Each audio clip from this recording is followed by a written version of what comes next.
That's good. Good morning, everyone. My name is Daan Creupelandt. I am coordinator of REScoop EU, the European Federation of Citizen Energy Cooperatives. And I'm very sorry that I could not join you in real life. It's just that we are having our annual general meeting in the month of April this year, and therefore I could not do this presentation in real life. But I'm sure you will have the opportunity to ask any questions you may have at the end of the presentation, and you will also see my contact details just in case you want to send me a personal message afterwards. A few words on REScoop EU. We're based in Belgium, and as a European Federation of Citizen Energy Cooperatives, we mainly do European advocacy. It means that we represent the interests of our members to EU policymakers. And in addition to that, we also foster international collaboration amongst our members, energy cooperatives from across Europe. Our network today consists of about 1,500 energy communities, mainly based in Northwestern European countries. And I will come to that in a second. There's good reasons why energy cooperatives mainly thrive in those areas. A few years ago, well, we tried to map all the existing initiatives in Europe, and we found about 3,600 energy cooperatives. And as you see on the map, most of the energy cooperatives can be found in Northwestern European countries. It was very hard for us to find any energy cooperatives in Central Eastern Europe. And we started investigating that, and it turns out that there's a few reasons for that. One of the main reasons is the fact that the word cooperative is still easily associated with communism. The fact that there's very low support schemes for renewable energy production, at least there have been none or very low incentives for people to start producing renewables. People often don't have the financial means to make personal investments in renewable energy production installations. And apart from that, there's a general lack of trust in public facilities. So that means people have very low incentive to start looking into renewable energy production installations. One of the main misconceptions about energy cooperatives is that, well, I mean, in the European corridors, we are often referred to as, well, if people hear the word energy cooperative, they easily think of collective self-consumption or to community-owned smart grids. But the reality is that our members do way more than that. The most traditional business model within our network is probably the one of energy cooperatives that are producing renewables. It means that people make joint investments in a cooperative, and the cooperative uses those funds to invest in renewable energy production installations like wind turbines, solar PV panels, or hydropower stations. That is the most traditional business model. But since support mechanisms for renewable energy production have gone down in the last couple of years, there's a growing number of members that have also started looking into other activities. And right now we see that there's a growing number of cooperatives that are not only producing renewables, but that are supplying the energy to their members at the same time. So we have a growing number of suppliers. We have a growing number of energy communities that are basically running a smart grid. We have cooperatives that are sharing electric cars within their communities. There's a growing number of cooperatives that are taking on energy efficiency and that are trying to help people to make home retrofits or energy retrofits in their private homes. There's cooperatives that are working on collective purchasing of LED. There's cooperatives working on energy monitoring services. So there's a whole range of activities that these cooperatives are engaging in. And it's not restricted to collective self-consumption, although it can be self-consumption. And it's not restricted to community-owned smart grids.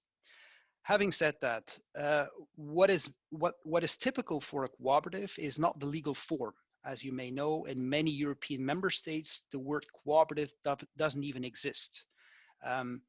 What we see as an energy cooperative is a group of citizens that are working and that are using 7 ICA principles, it's International Cooperative Alliance principles, to organize themselves and the way they do business. And these 7 principles have been described here.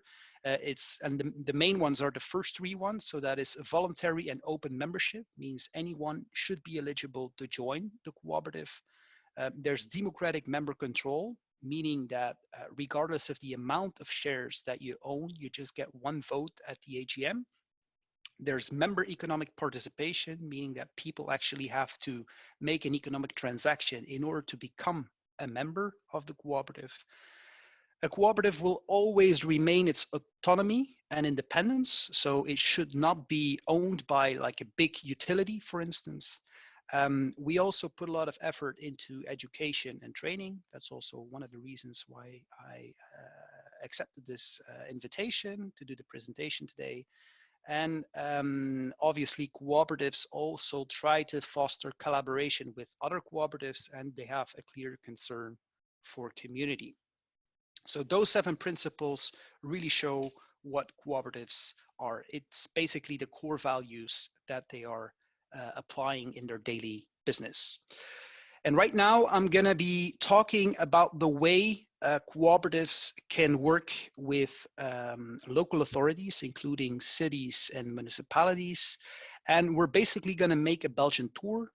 Myself, I'm Belgian, and therefore I know the Belgian situation quite well. So I'm going to take you on a short tour, a short trip to various cities in Belgium and show what our members are currently working on. The first city that we're going to visit is the city of Ghent. It's a city of about 350,000 people. And there's a cooperative, one of our members called Ghent, who is actually operating activities in this wonderful city. Ghent has about 3,000 members, and they are currently helping the city to implement its sustainable energy action plan. And the way they do that is they are helping people who are facing energy poverty to help, well, they're helping them to set up collective home renovation. So they are guiding people and helping them to actually make energy retrofits in their private homes. They are putting solar PV panels on top of many roofs, not only of private buildings, but also public buildings. So they are basically, it's called Ghent Solar City. They're trying to maximize the amount of RES production in the city. And apart from that, they're also trying to set up the first community-owned smart grid in Europe. It's called Duurzame Stroom, and REScoop EU is one of the partners helping them to actually set up a community-owned smart grid. We're using battery systems, we're using electric cars, we're putting solar PV panels everywhere in the city, and we're basically using demand response and smart grid integration technology to make sure that people use electricity whenever the sun is shining, and that we can basically tell the local DSO that everything behind the cabin will be taken care of by citizens. So this is a great way of how a cooperative can help a municipality to actually implement its sustainable energy action plan and accelerate the transition at the local level. The next city that we're going to visit is the city of Halle. It's about 15 kilometers from Brussels. It's based in Flanders. And in Halle, the municipality needed funds to actually replace the traditional street lights by LED. And they couldn't afford making the investment themselves because they had many other challenges and they didn't have the capacity. And so they rely on a local cooperative called mPOWER to raise funds from citizens and to replace the traditional street lights by LED. This is actually, what you see on the screen is the campaign poster that was used by the local cooperative. And they talked to their citizens. So this was distributed in the municipality, in the city. And well, there was a text, of course, that was persuading people to adopt the public street light in front of their door by making an investment, a share was €250, and by investing €250, people could actually become a co-owner of the public street light that stood in front of their door. Through that, the municipality, well, the cooperative raised, I think, €350,000, and they successfully replaced all the traditional street lights by LED. So once again, in Halle, it shows how a cooperative can team up with a local authority to actually implement its sustainable energy action plan. Next city that we're going to visit is the city of Oostende. It's close to the seashore in Belgium. It's a fairly large city. It's the largest city in West Flanders, so the province.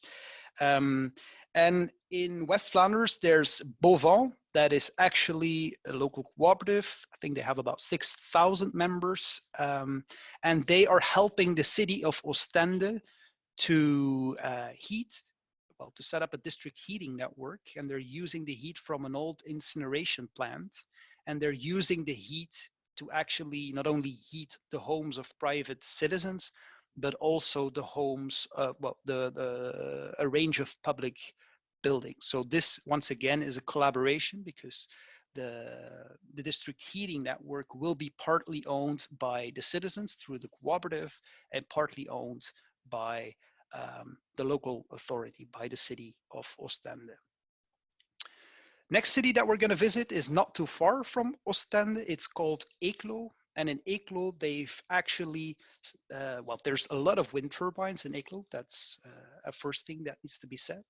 But right now, they are building a new wind turbine that will be jointly owned by two small cooperatives. One of them is Volterra, and the other one is fairly larger. It's mPOWER. But the wind turbine will be equally owned by the city of Eeklo.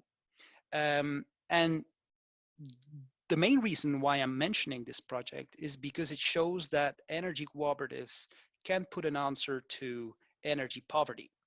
In the city of Eeklo, there's quite a few people facing energy poverty, and they are paying huge amounts for their energy, and they actually can't afford purchasing a share of a cooperative. A share of a cooperative usually ranges between 100 and 250 euro. It's 250 in this case.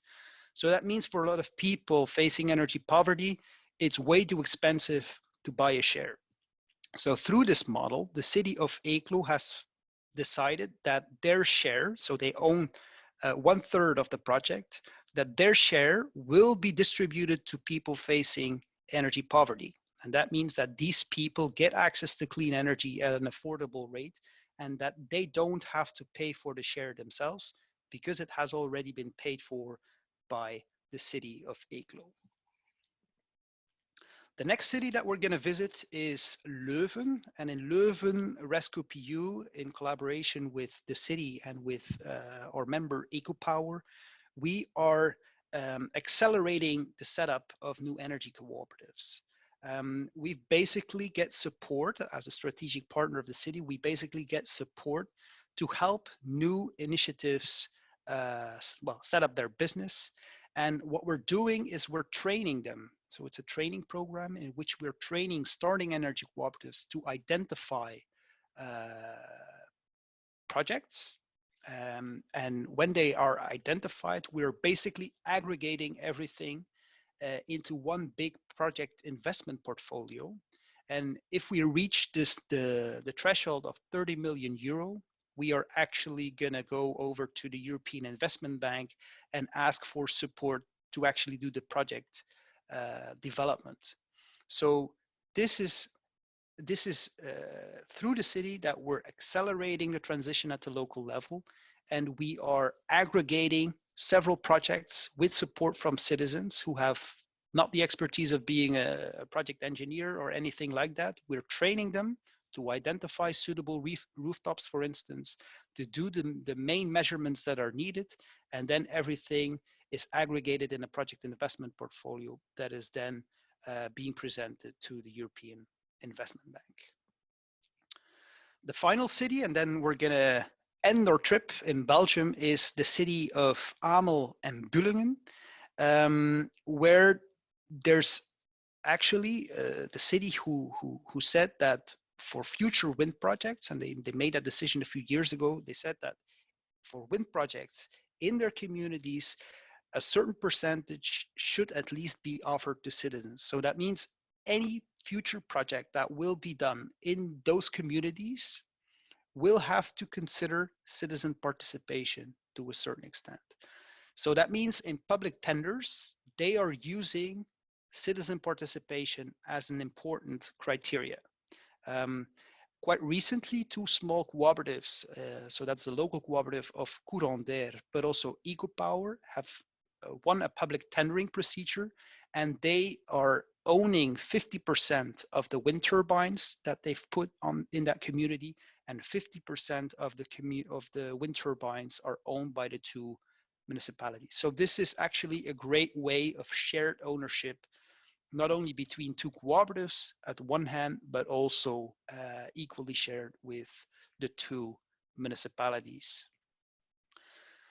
So then, well, I mean, REScoop EU has been working with partners in the Covenant of Mayors, and we are also hosting the Secretariat for Clean EU Islands, and that means we are helping local authorities, but also islands across Europe to make and implement their sustainable energy action plans. And one of the things that we found out in those projects and in those networks is that there's a general lack of capacity, not only amongst islands, but also in local authorities to actually implement sustainable energy action plans. So lack of capacity, there's a lack of funds. A lot of municipalities and islands told us, well, it's great that we have these great plans now, but now we lack the funds. Now we need to get the funds that are needed to actually implement the plan. So there's a lack of capacity, there's a lack of funds, and they often reported that they lack expertise to actually successfully implement their sustainable energy action plans. So based on that, we made a few recommendations. I think one of the main recommendations that we can give to local authorities is that they should see energy communities and citizens as partners rather than enemies or like people that we should not work with. I mean, energy communities have proven that they can help their local authorities to successfully implement their sustainable energy action plans. So see them as partners, try to set up workshops, give them, and that's my second point, give them visibility. In Ghent, for instance, the city that I was referring to, the city has put a whole lot of effort in trying to give visibility to the initiative of the inner Ghent and to the activities that they deploy. So see them as partners, try to enhance their visibility, support the startup. Remember what I said about Leuven. So the Leuven, the city of Leuven has chosen mPOWER and REScoop as a strategic partner to accelerate the startup of new energy communities. So try to support them, try to make, I don't know, make a help desk for energy cooperatives at the local level, make sure that there's a single contact point that people can reach out to in case they have questions, in case they want to get started. Another recommendation is that cities and municipalities should consider citizen participation in their public tenders. Remember what I said about the two cities, Amel and Büllingen, where they've actually set a clear target. There are, well, set ambitious targets for community energy.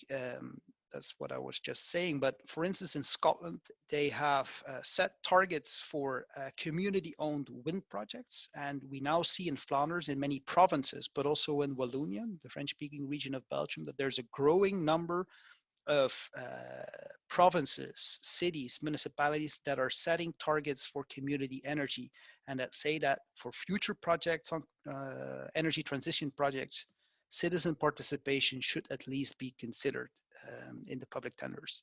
And yeah, the last point is quite obvious. I think we all know that there's now a clean energy package with directives and definitions for energy communities.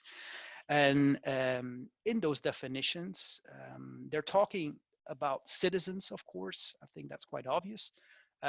but other eligible stakeholders will be local authorities, including cities and municipalities, and also SMEs. So that means there is a good reason for local authorities to start teaming up with their citizens and set up energy communities and start accelerating the energy transition at the local level. Thank you very much for your attention. In case you have any questions, you can always get in touch with me. You will find my contact details on the slide, but you can also visit our website, which is rescoop.eu. So anything you may want to ask, don't hesitate to get in touch. And I will now pass on the floor to Lavinia, who might still have a few questions. Thank you, Dan. That was brilliant.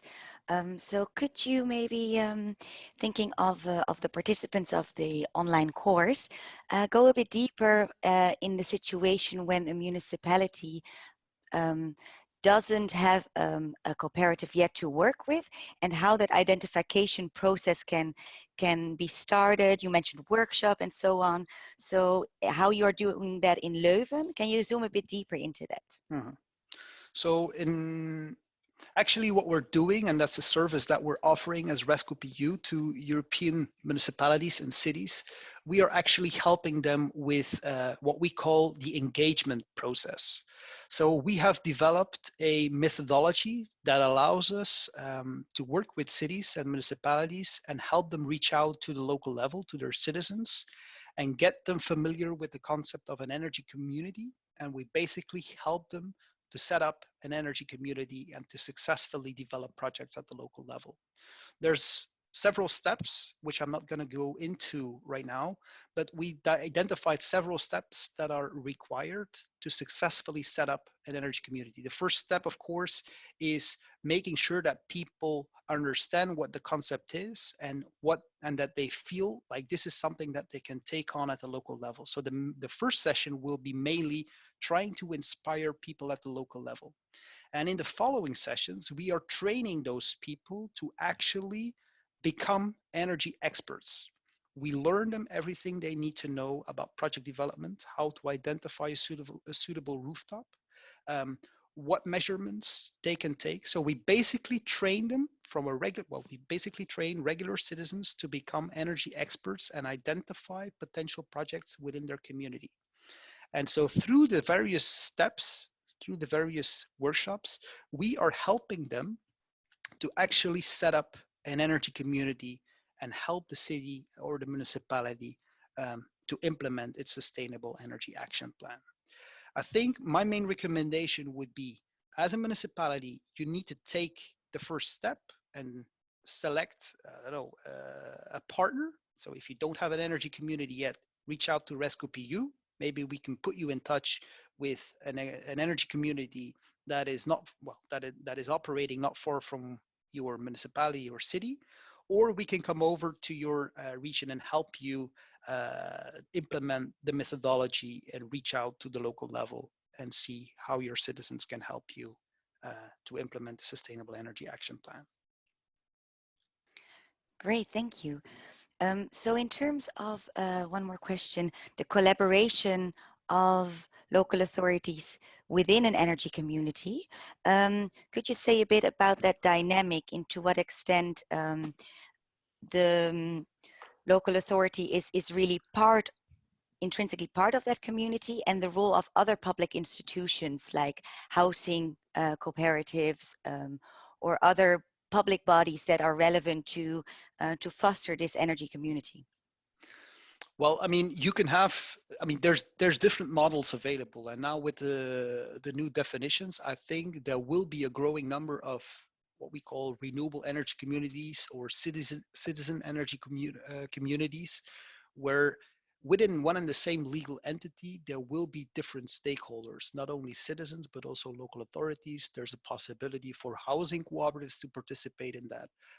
And they can all be considered as an energy community as long as they, of course, fit the European definition. But in many cases, I mean, the cooperatives that we see today in our network mainly consist of citizens. But I think in the future that is about to change. I think not only citizens will be included in those, there's also going to be a growing number or a growing variety of cooperatives that do not only include citizens as their members, but also energy communities that consist of citizens, local authorities, SMEs, but also social housing cooperatives. I mean, there's going to be a growing number of models available and a growing variety of potential stakeholders that can be included in those communities. Great. Then kind of the final question, and that goes into the example you gave of Ghent. So in terms of how a cooperative, an energy community can play a role in helping a municipality develop their sustainable energy action plan, could you say a bit more about that? Like how a municipality can really put civil society at the beginning of policy making and so on? Well, what happened in Ghent is not. I mean, I'm not sure. Maybe I expressed myself not correctly. But in Ghent, it was not the cooperative that has helped the development or the actual making of the Sustainable Energy Action Plan. What happens in many cases in Europe is that local authorities, they sign up for the Covenant of Mayors, and they make a political engagement to actually accelerate the energy transition at the local level. But what we see is that many local authorities that sign up for the Covenant of Mayors eventually don't get to the next step where the plan is actually implemented. So what a cooperative can offer is that they can help the local authority not only to make the plan, because that might happen, of course, but they can mainly support the actual implementation. A local authority doesn't have the financial means, doesn't have the capacity, doesn't have the expertise to actually implement things. But a local cooperative does. They have the funds, they have the expertise, and they can actually help and team up with their local authority to implement or to successfully implement the plan. It doesn't mean that that they can't help the municipality to make the plan. But I think right now in Europe, more than 7,500 local authorities have already made their plan. Yeah. The main challenge is not in making the plan. The main challenge lies in trying to see how you can successfully implement it and accelerate the transition, because that is what we need at the moment. That's great. So I actually have one tiny question, one final tiny question, because it's all just very interesting. So in terms of the really inspiring example of Eeklo, where this city is redistributing the shares of their ownership part to residents in energy poverty, could you maybe, to conclude, zoom a bit in that kind of two-part, where you have the citizens with the financial means to invest and those that are engaged through the municipality, and how that can kind of come to a broader collaboration that benefits all the residents in this city? So so in Eeklo, it's once again it's a wind turbine that is equally owned by two cooperatives and the city. So that means 1/3 of the wind turbine is owned by the city, and that third is actually offered. It's what we call a social share, and this part is offered to citizens facing energy poverty. What they did is they have set up, well, actually it's on the balance sheet of the two cooperatives. So that means 1/3 of the wind turbine is on the balance sheet of EcoPower, 1/3 is on the balance sheet of Volterra, the other cooperative, and 1/3 is on the balance sheet of Eeklo. And it's just that the members of EcoPower and the members of Volterra, they have access, of course, to clean energy, but the same applies to the members, basically the members of Eeklo, right? So the people facing energy poverty, they are all in one and the same structure, and they are eligible to the same rights. That means they get access to clean energy at an affordable rate. So they basically get the same benefits as any other member would. It's just that they don't have to pay for their share, a 250 euro share. They don't have to pay for it because it's already paid for by the city of Eeklo. Is that an answer to your question? Yes, it's definitely, I think, an example that we would love to zoom in on further in the future part of this course. So this was definitely a great addition to what you said before. So yeah, thank you so much, Daan. I'm sure the participants will reach out to you for further questions, as this was very inspiring. And I will now stop the recording. So thanks again and keep in touch. All right. You're welcome. Oh. Let me see 1 second. Yes, so I had to see what the message said when I stopped the recording. Yeah. Okay.